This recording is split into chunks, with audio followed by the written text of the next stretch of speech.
son 4e numéro, Objectif Rio vous propose encore un beau programme. Vous allez comprendre pourquoi l'épreuve du Grand National de concours complet à Pompadour est une étape stratégique dans la saison. Aussi, dans le fauteuil de la fédération, une interview sans langue de bois du sélectionneur national de l'équipe de France de dressage, Yann Bemelmans. Mais en attendant, ne gâchons pas notre plaisir, c'est avec Simon Delestre, le numéro 1 mondial, que nous ouvrons ce nouvel opus.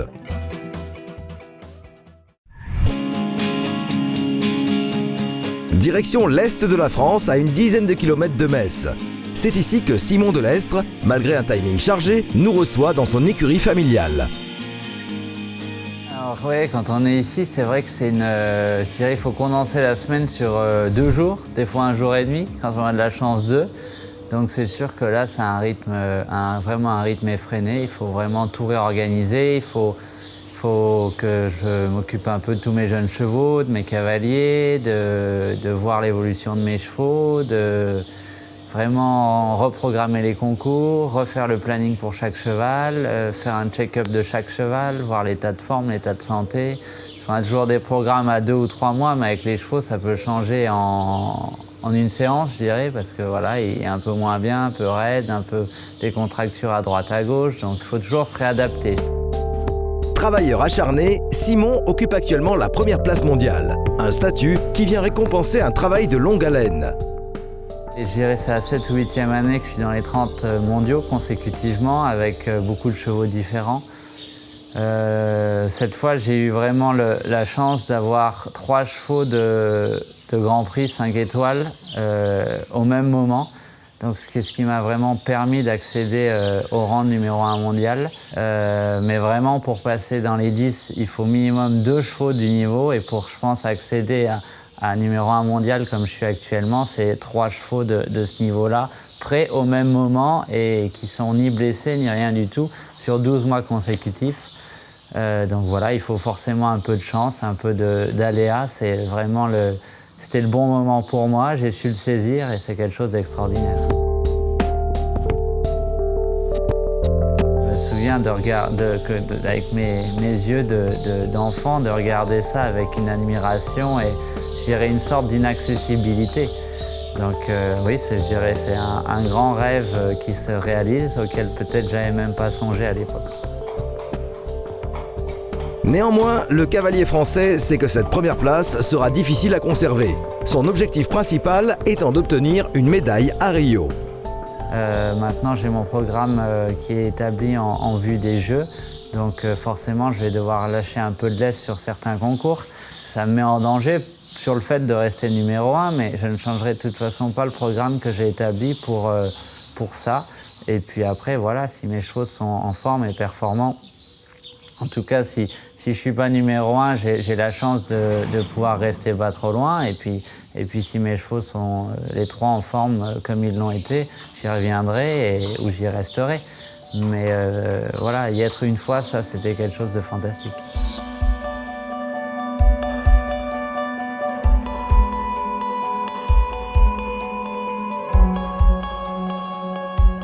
Un titre olympique viendrait concrétiser une année exceptionnelle. Et fort de ses expériences passées, il en fera sans doute un atout de plus qu'il mettra au profit de l'équipe de France.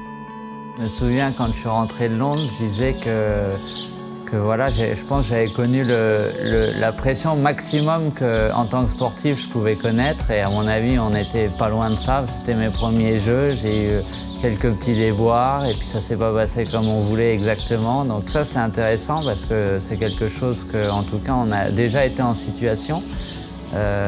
C'est très enrichissant pour le reste, pour les autres compétitions, pour la gestion du stress, la gestion de tout ça. Et je pense qu'en plus d'être quelque chose d'extraordinaire, c'est quelque chose qui nous permet encore de grandir dans notre sport.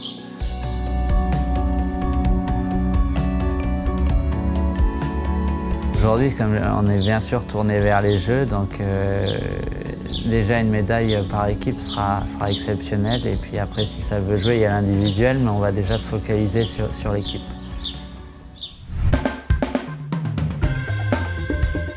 C'est à Pompadour que nous avons retrouvé en grande partie les cavaliers de concours complet lors de la 2e étape du Grand National. Une étape importante dans le calendrier à bien des égards. Elle a tout d'abord confirmé la bonne forme actuelle de Thomas Carlyle et Sirocco du Gers JO-JEM qui remportent l'épreuve, et souligné la très belle rentrée de Mathieu Lemoine et Bart JO-JEM qui termine deuxième. Et surtout, comme rien n'est laissé au hasard dans le haut niveau, Pompadour est un point de rendez-vous incontournable de par la spécificité de son terrain. Sur cette étape-là à Pompadour, avec un terrain pour le cross notamment qui est très intéressant, puisque beaucoup de dénivelé, il y aura à Rio aussi, on va s'y attendre, on l'a déjà reconnu, une piste avec pas mal de dénivelé, donc c'est vraiment important de venir évaluer tous ces couples et aussi l'ambiance un peu montante et dynamique à maintenant moins de 4 mois des Jeux. C'est toujours assez intéressant. Je pense qu'au niveau de la date de Pompadour est bien placée parce que tous les chevaux ont fait leur entrée, ils arrivent un peu plus dans le vif du sujet. Et c'est un terrain que je trouve toujours très révélateur sur l'état de forme d'un cheval pour la suite de la saison et l'échéance à venir. À partir de maintenant, les Bleus rentrent dans une période décisive en vue de leur sélection. Il faudra faire sa place, parce que cette année, la concurrence est forte en talent et en nombre. Aujourd'hui, on a des couples qui sont en compétition aux 4 coins de l'Europe. Donc ça veut dire qu'on arrive à fournir des couples et des équipes sur le circuit Coupe des Nations de concours complet et aussi continuer de préparer des chevaux ici à Pompadour, les évaluer mais aussi les préparer pour badminton par exemple. Les chevaux progressent bien pour ceux qui doivent progresser, confirment sur ceux qui étaient déjà bien aguerris l'année dernière. Maintenant, à éviter aussi les blessures et à préserver ces chevaux-là en les gardant dans la compétition, c'est vraiment la difficulté. On a peut-être rarement eu autant de bons chevaux et de bons cavaliers au même moment. C'est-à-dire qu'on a quand même un réservoir, j'ai l'impression cette année, supérieur aux autres années. Donc c'est une bonne chose. Les chevaux qui vont être plus intéressants, pour des JO notamment, c'est les chevaux qui ont confirmé, qui l'ont fait, qui ont confirmé, qui sont réguliers dans ce qu'ils font. Le coup d'Esbrouf ne va pas suffire, c'est évident. Donc voilà, le but c'est d'essayer de le plus régulier possible et puis de pérenniser le cheval au meilleur niveau possible, quoi. Pour conclure, retrouvons le sélectionneur de l'équipe de France de dressage qui revient sur le discours qu'il a tenu aux cavaliers lors de sa prise de fonction à la tête du dressage français. Pour les Jeux olympiques de Londres, il y avait seulement un cavalier français qui était là. C'est-à-dire, en France, ils étaient bien, mais sur le point international, ils n'étaient pas bien. Parce qu'ici, on aurait été bien sur le point international, on aurait eu une équipe. Alors, de temps en temps, j'ai eu des discussions avec des cavaliers et j'ai dit, voilà, qu'est-ce que tu veux? Est-ce que tu veux être le champion du village? Alors tu continues. Ou est-ce que tu veux être champion du monde? Mais si tu veux être champion du monde, tu dois changer. Tout ce que tu fais, c'est pas mal, mais c'est pas bien. Et pour être performant, on doit être bien.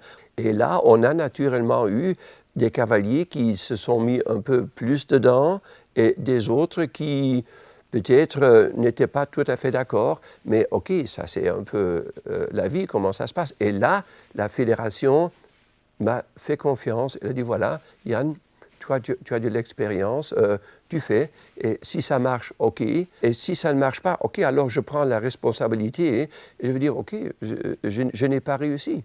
Et on est loin de réussir. Maintenant, on a eu une qualification pour aller au jeu, alors je suis tellement content, mais je croyais peut-être d'avoir une qualification dans quelques années. Ça a été tellement vite, et là, de temps en temps, on a aussi besoin d'un peu de chance dans le bon moment.